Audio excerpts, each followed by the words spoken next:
ہمیں جھوٹ سے نفرت ہے، لیکن کب؟ سننے سے، بولنے سے نہیں۔ مجھے سننا جھوٹ پسند نہیں، بولنا پسند ہے۔ مجھے دھوکہ کھانا پسند نہیں، دھوکہ دینا پسند ہے۔ رشوت دینی پسند نہیں، رشوت لینی پسند ہے۔ کوئی اور آدمی حرام کھائے یہ مجھے پسند نہیں، مجھے مل جائے تو اپنے لیے حق سمجھتے ہوئے جیب میں ڈال لیتا ہوں۔ کوئی کسی کو ماں بہن کی گالی دے، مجھے کوئی گالی دے ماں بہن کی مجھے پسند نہیں، میں چاہے نکالتا رہوں، یہ مجھے پسند ہے۔ ہمارے لیے معیار اور ہے، اوروں کے لیے معیار اور ہے۔ اس چیز نے ہمیں توبہ سے روکا ہوا ہے، ہمیں توبہ نہیں کرنے دیتا۔ زندگی کا سب سے بڑا رزق کیا ہے؟ کہ بغیر توبہ کے دن گزارنا، بغیر توبہ کے رات گزارنا، یہ زندگی کا سب سے بڑا رزق ہے۔ بغیر توبہ کے مر گیا، کدھر جائے گا؟ کتنا بڑا نقصان اٹھا رہا ہے جو توبہ کے بغیر دن گزار رہا اور توبہ کے بغیر رات گزار رہا ہے۔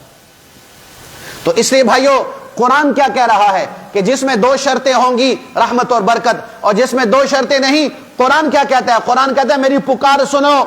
اللہ فرما رہے کہ میری پکار سنو۔ یہ قرآن قصے کہانیوں کی کتاب نہیں ہے، یہ عبرت کی کتاب ہے، ایک پیغام ہے، ایک ضابطہ حیات ہے کہ میں نے قرآن میں 25 نبیوں کا اور ان کی قوموں کا ذکر کیا ہے، اس بنیاد پر کیا ہے کہ تم اسے عبرت حاصل کر سکو، تم اسے نصیحت حاصل کر سکو، اور تم اپنے عمل کو اور عقیدے کو ٹھیک کر سکو، اور جو عمل اور جو باتیں اور جو عقائد بنیاد بنے ہیں ان پر میری طرف سے اجماعی طور پر عذاب کے اترنے کا اور زمین سے ان کی ہستی کو مٹا دینے کا، ان اعمال سے اپنے آپ کو بچانا، ان عقائد سے اپنے آپ کو بچانا۔ ورنہ میری تمہاری کوئی رشتہ داری نہیں، یا تم مجھ سے کوئی ٹھیکہ کر کے نہیں آئے، یا تم مجھ سے کوئی ایگریمنٹ کر کے نہیں آئے کہ جو عذاب میں نے ان پہ مارا تھا میں تم پہ نہیں ماروں گا۔ ہاں، اتنا کام ضرور کروں گا کہ میرے حبیب نے دعائیں مانگی ہیں، ان دعاؤں کے صدقے میں تم پر اجتماعی عذاب تو نہیں بھیجوں گا کہ ایک لخت ایک دم میں تم سب کو ہلاک کر دوں، لیکن تمہارے بعض علاقوں میں،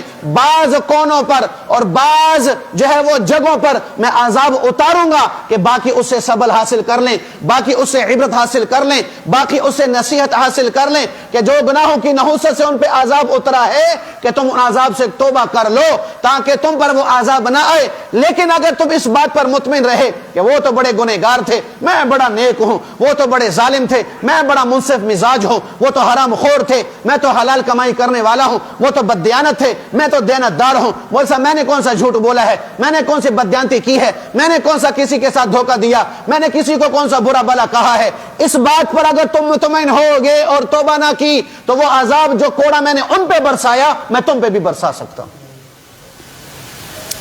یہ اللہ پاک پورے پاکستان کو جگہ جگہ سے ہلاتا نہیں ہے کہ ایک کونے پہ عذاب آ گیا، وہ انتہائی سارے کے سارے نعوذ باللہ فرعون تھے، شداد تھے، حامان تھے، ابو جہل تھے، اور ہم سارے جنید بغدادی ہیں، ہم سارے شیخ عبد القادر جیلانی، ہم پہ عذاب نہیں آنے والا۔ نہیں، اس دھوکے سے نکلو بھائیو۔